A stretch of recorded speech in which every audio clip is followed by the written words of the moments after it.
everyone, and welcome to What's the Fun English, the podcast where learning English is easy and fun. We're talking about the language of betting. Exactly. And this is so useful. I mean, you see it in movies, you might overhear it in a pub when there's a big football match on. It's just part of the cultural fabric. It really is.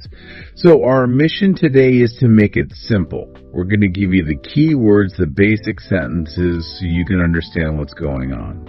We want you to feel confident, to grasp not just the words, but how people actually use them in a real conversation. So we'll focus on simple structures and repeat them. Yeah. Just listen for those key phrases. Okay, so let's get into it. Where do we start? The main action, I guess. Yeah, the verb. Main verb is to bet. To bet.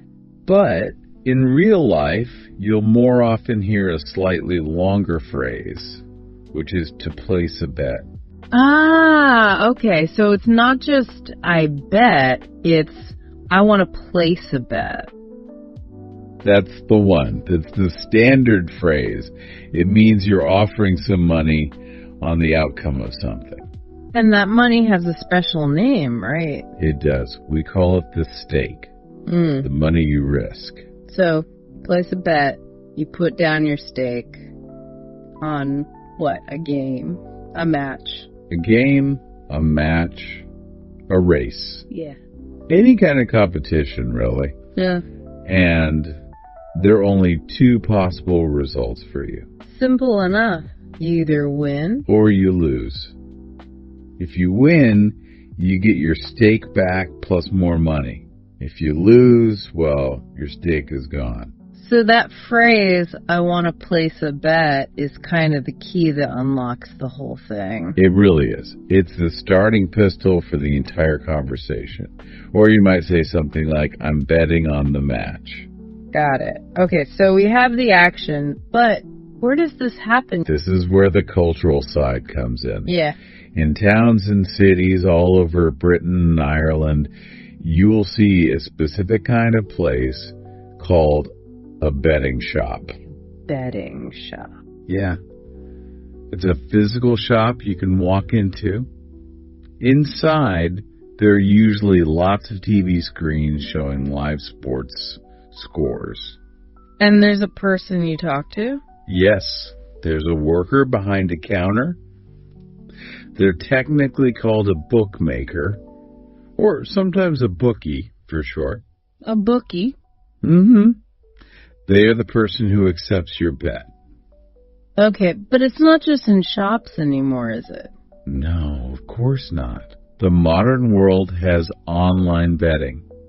So you can do it all from an app on your phone. But the language is the same. The language is exactly the same, whether you're in a busy shop or on your sofa. So what are people betting on? What are the main sports? Two big ones dominate.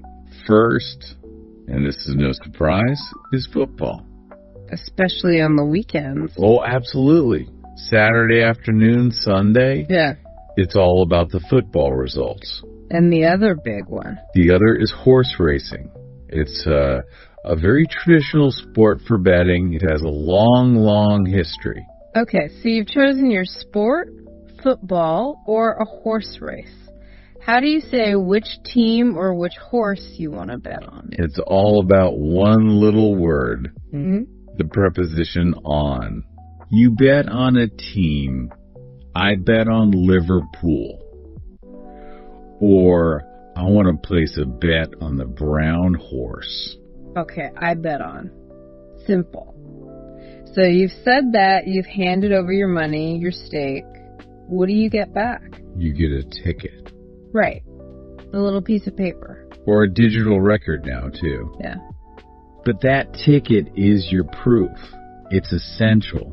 Why is it so important? Because if you win, you need to show the ticket to get your winnings. Without it, you get nothing. So the phrase to know is just, this is my ticket. Your proof of purchase, basically. Exactly. Okay, this brings us to what feels like the most confusing part of all this. The word odds. It can seem confusing, but we're going to keep it really, really simple. Please do. Okay. The simplest way to think about it is this. The odds tell the chance to win. Let's repeat that. The odds tell the chance to win. That's the core of it. The odds tell you how likely something is to happen, and because of that, how much money you'll get if it does. So how does that work in practice? Well, there's a sort of an inverse relationship. If a team has low odds, it means everyone thinks they have a high chance to win. They're the favorite. They're the favorite, exactly. Yeah. So if you bet on them and they win, you don't get a huge payout. Mm-hmm. The risk was low. But what if the team has high odds? If the odds are high, it means they have a low chance to win. They're the underdog. Ah, so it's a bigger risk to bet on them. A much bigger risk. But if they do win, the reward is much, much bigger. You get a lot more money back. So the question people will ask is, what are the odds? That's the key question. Okay, and after it's all over, the language is pretty universal, I imagine. Well, very simple. It's either I win, I lose. No gray area there. Okay, I think it's time to put this all together. Let's try to visualize it. Great idea. Let's do a picture this. Picture this. It's a Saturday afternoon in a big city. You've just come out of the tube station and you see a bright, colorful betting shop on the corner. It's busy inside. And you're not a big gambler, but, a big football match is about to start. And you think, for fun, you'll put a small bet on. Maybe just £5. Just to make the game a bit more exciting. Exactly. So you walk in, you go up to the counter, you need to say what you want. Let's do a mini role play. Let's act it out slowly. I'll be the customer. Okay, sounds good. I'll be the worker at the counter. Ready? Yep. Hi. I want to place a small bet. Sure. On football or horse racing today? Football, please. I bet on this team. Great. Here is your ticket. Thank you. See? That's it. Yeah. That whole conversation is built on just a few of those key phrases we've talked about. It's very direct. I want to place a bet. That's the magic phrase. It tells them everything they need to know to get started. Okay, this feels like a good moment to just quickly review the main sentence patterns, the things you absolutely should try to remember. Let's do it. A quick recap. Okay, number 1, how to start. I want to place a bet. Number 2, how to say your choice. I bet on. 3, asking about the risk and reward. The odds are. Or asking, what are the odds? 4, your proof. This is my ticket. And finally, the result. I win, I lose. Perfect. There are also a few practical questions you might hear or even need to ask yourself. Yes, definitely. For example, if you're traveling and you're looking for one of these places, you could just ask someone, where can I place a bet? Exactly. Or inside the shop, you might ask, what's on? Do you have horse racing today? And if you're worried about spending too much money? Good question. You can ask, how much is the minimum bet? The minimum bet. So the smallest stake they will accept. That's right.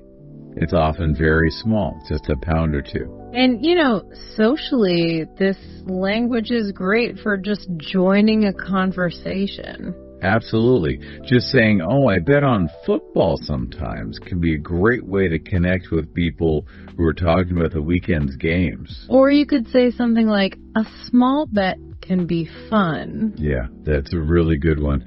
It shows you're involved for the entertainment, not for serious gambling. It keeps it light.